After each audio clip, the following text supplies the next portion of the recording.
রাত তখন প্রায় 12টা বাজে। গ্রামের চারপাশ নিস্তব্ধ, শুধু দূরে শিয়ালের ডাক আর বাতাসে বটগাছের পাতার ছমছম শব্দ।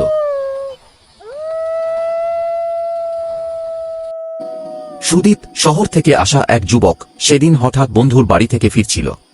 হাতে একটা টর্চ আর ব্যাগে মোবাইল, কিন্তু নেটওয়ার্ক ছিল না। রাস্তাটা গ্রামের প্রান্ত দিয়ে যায়, যেখানে একটা পুরনো বটগাছ দাঁড়িয়ে আছে। লোকমুখে শোনা যায় সেখানে ভোর রাতে কেউ থাকে না, আর রাত 12টার পর কেউ গেলে ফিরে আসে না। সুদীপ এসব কুসংস্কারে বিশ্বাস করত না। টর্চটা জেলে গাছের নিচ দিয়ে হাঁটতে হাঁটতে সে হঠাৎ শুনল একটা নরম গলার হাসি। সে থেমে গেল। চারদিকে তাকাল, কেউ নেই। বাতাসও থেমে গেছে। হঠাৎ গাছের ডাল থেকে টপ করে এক ফোঁটা পানি তার গালে পড়ল, কিন্তু সেটা ঠান্ডা না, বরং গরম। সে টর্চ তুলে তাকাতেই দেখল গাছের ডাল থেকে উল্টো হয়ে ঝুলছে এক নারী। লম্বা চুল মাটিতে ছুঁইছে, মুখ ঢাকা, চোখ দুটো লাল আগুনের মতো জ্বলছে। ভয়ে তার গলা শুকিয়ে গেল। টর্চ হাত থেকে পড়ে গেল, আলো নিভে গেল। তারপর শুধু শোনা গেল